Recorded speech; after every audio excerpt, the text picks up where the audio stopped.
Varnish, সিলার, colour, sandpaper কোনটা আগে use করবেন এবং ধারাবাহিকভাবে কোনটার পর কোনটা ইউজ করবেন। আসসালামু আলাইকুম।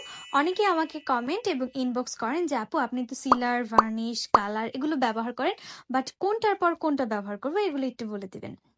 তো সেজন্য আমি আজকের এই ভিডিওটা করছি। আশা করছি আপনারা এটা দেখে পুরোপুরি ক্লিয়ার হয়ে যাবেন।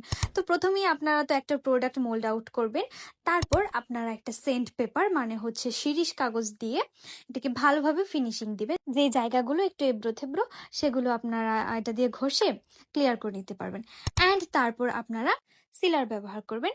সিলার ব্যবহারের পর আপনি কালার করতে চাইলে সেখানে কালার করে নেবেন, কারণ প্রোডাক্টটা সিল এবং ওয়াটারপ্রুফ বানানোর পর যখন আপনি এটাতে কালার করবেন আপনার কালারটা উজ্জ্বল হবে অ্যান্ড কালারটা কম খরচ হবে এবং প্রোডাক্টের গায়ে খুব সুন্দরভাবে মিশে যাবে কালারটা।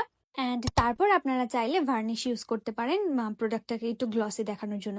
তবে হ্যাঁ, আরেকটা কথা, যদি আপনারা মিক্সচারের সাথেই কালারটা দিয়ে মানে প্রোডাক্টটাকে কালারফুল বানিয়ে নেন তাহলে আপনারা ডিরেক্ট এখানে ভার্নিশ ইউজ করবেন, অথবা যে ট্রান্সপারেন্ট গ্লস সিলারটা আছে সেটা ইউজ করতে পারেন।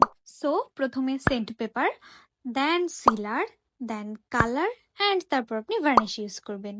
অ্যান্ড কালারফুল প্রোডাক্টে আপনি ডিরেক্ট যে গ্লস সিলারটা আছে ট্রান্সপারেন্ট সেটা ইউজ করতে পারেন, কারণ ট্রান্সপারেন্ট সিলারটা ব্যবহার করার ফলে আপনার কালারটা আরো উজ্জ্বল হবে অ্যান্ড কালারটা মুছে যাবে না। এই ভিডিওটি যদি হেল্পফুল হয়ে থাকে তাহলে অবশ্যই পেজটি ফলো দিয়ে রাখবেন এবং ভিডিওটি শেয়ার দিতে পারেন।